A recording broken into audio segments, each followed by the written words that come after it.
2个穴位治疗咽痛咳嗽，一天到晚咳个不停，老觉得嗓子干哑难受，咽喉肿痛，咳出来的痰也多是粘稠的大黄痰，那这多是你肺火旺的表现。那么今天教大家2个穴位来清肺泻火利咽。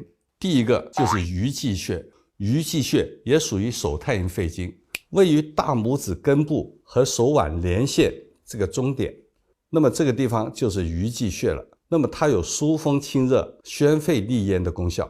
我们可以用大拇指去进行按揉，或者拿个刮痧板抹点油，以鱼际为中心往上往下进行刮拭，刮到微微的出痧就可以了。